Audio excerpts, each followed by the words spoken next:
Hey guys, welcome back to my channel. आज हम पढ़ेंगे बायोलॉजी के सबसे इम्पोर्टेंट टॉपिक के बारे में, जो है सेल। ठीक, चलिए शुरू करते हैं। सेल होता क्या है? सेल होता है हमारे फंडामेंटल यूनिट ऑफ लाइफ होता है, मतलब एक लिविंग बॉडी का सबसे छोटा यूनिट जो होता है ना, वो सेल होता है। फॉर एग्जाम्पल, ब्रिक से घर बनता है, ठीक वैसे ही हमारी बॉडी सेल से बनती है।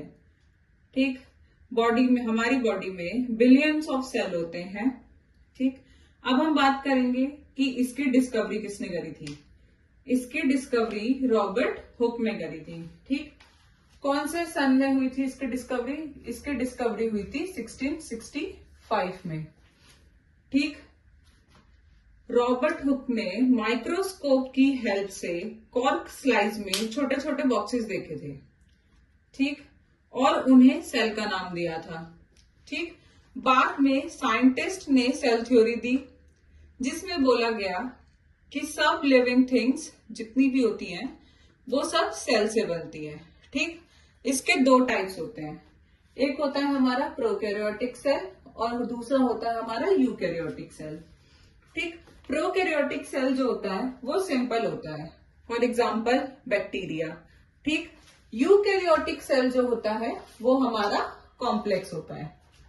ठीक, प्रोकैरियोटिक सेल में न्यूक्लियस क्लियर नहीं होता, मतलब इसमें न्यूक्लियस नहीं होता और इसमें न्यूक्लियस होता है।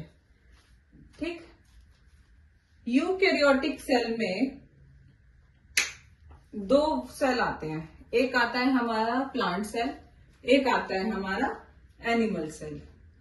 ठीक, ये दोनों का डिफरेंस आपको समझ आ गया। पहला डिफरेंस, प्रोकैरियोटिक सेल में न्यूक्लियस नहीं होता है, यूकैरियोटिक सेल में न्यूक्लियस होता है।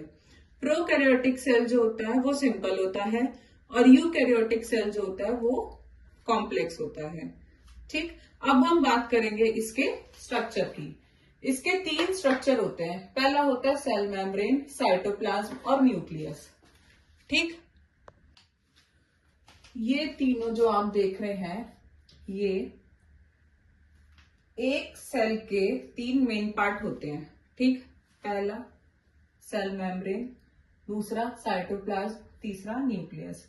अब बात करते हैं सेल मेम्ब्रेन की।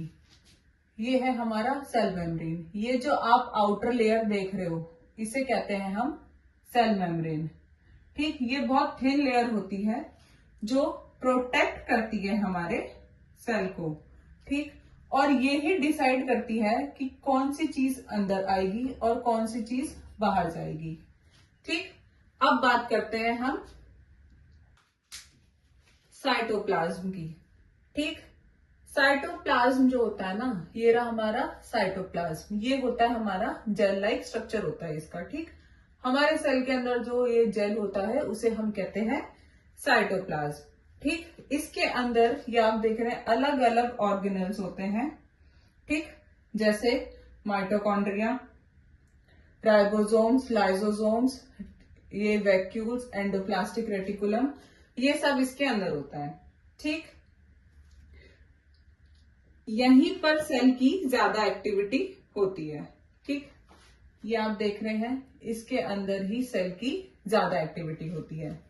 ठीक, अब हम बात करेंगे न्यूक्लियस की। ठीक, ये आप देख रहे हैं, ये रहा हमारा, ये जो पिंक एरिया है ये है हमारा न्यूक्लियस। ठीक, अब हम बात करेंगे इंपॉर्टेंट ऑर्गेनल्स की। जैसा कि मैंने आपको बताया, ये जितने भी इसके अंदर के पार्ट हैं ये हमारे सारे ऑर्गेनल्स हैं। ठीक, अब हम बात करेंगे mitochondria, lysosomes, ribosomes, endoplastic reticulum, Golgi apparatus. ये जो है ये सब हमारे ऑर्गेनल्स हैं। ठीक है, चलिए समझते हैं। माइटोकॉन्ड्रिया जो है, ये आप देख रहे हैं, ये है हमारा माइटोकॉन्ड्रिया। ठीक, इसे सेल का पावर हाउस बोलते हैं। क्यों? क्योंकि ये एनर्जी बनाता है। ठीक, ये है हमारे छोटे छोटे डॉट्स देख रहे हैं आप, ये है हमारे राइबोसोम्स। ठीक, इसका काम क्या होता है? इसका काम होता है प्रोटीन बनाने का। ठीक, ये प्रोटीन बनाने का काम करता है। फिर अब बात करते हैं एंडोप्लास्टिक रेटिकुलम की। ये है हमारा एंडोप्लास्टिक रेटिकुलम। ठीक, इसका काम होता है सेल के अंदर का ट्रांसपोर्ट सिस्टम देखने का। ठीक, ये जो होता है सेल के अंदर ट्रांसपोर्ट सिस्टम की तरह काम करता है। ठीक, अब लास्ट बात करेंगे हम गोल्गी अपैरेटस की। ठीक, इसका काम होता है प्रोटीन को पैक करना और सेंड करना। ठीक, ये होता है हमारा गोल्गी अपैरेटस। इसका काम होता है प्रोटीन को पैक करना और सेंड करना। ठीक, अब हम बात करेंगे प्लांट सेल और एनिमल सेल की। ठीक, अभी मैंने आपको पहले ही बताया था कि यूकैरियोटिक सेल में दो आते हैं, एक प्लांट सेल आता है, एक एनिमल सेल आता है। ठीक, अब हम इसका डिफरेंस देखेंगे। प्लांट सेल और एनिमल सेल में ज्यादा डिफरेंस नहीं होता, थोड़ा ही होता है। प्लांट सेल में सेल वॉल होती है और एनिमल सेल में सेल वॉल नहीं होती।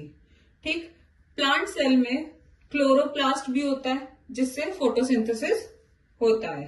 ठीक, इन दोनों में ये ही मेन डिफरेंस है। ठीक, अब हम बात करेंगे शेप और साइज के बारे में। ठीक, सेल का साइज और शेप अलग अलग होता है। ठीक, कुछ राउंड होते हैं, कुछ लॉन्ग होते हैं और कुछ इरेगुलर शेप के होते हैं। ठीक, ये उनके फंक्शन पर डिपेंड करता है। ठीक, अब हम बात करेंगे कि सेल इंपॉर्टेंट क्यों है। सेल ही लाइफ का बेसिक यूनिट है जो ग्रोथ, एनर्जी प्रोडक्शन, रिपेयर सब कुछ सेल की वजह से पॉसिबल होता है। ठीक, अगर सेल हेल्दी है तो बॉडी भी हेल्दी है, अगर सेल हेल्दी नहीं है तो बॉडी भी हमारी हेल्दी नहीं है। तो दोस्तों, आज हमने सेल की डेफिनेशन, डिस्कवरी, स्ट्रक्चर, टाइप्स को सिंपल वे में समझाया। ठीक, अगर आपको वीडियो हेल्पफुल लगी हो तो प्लीज लाइक करें, शेयर करें और सब्सक्राइब जरूर करें। मिलते हैं नेक्स्ट वीडियो में।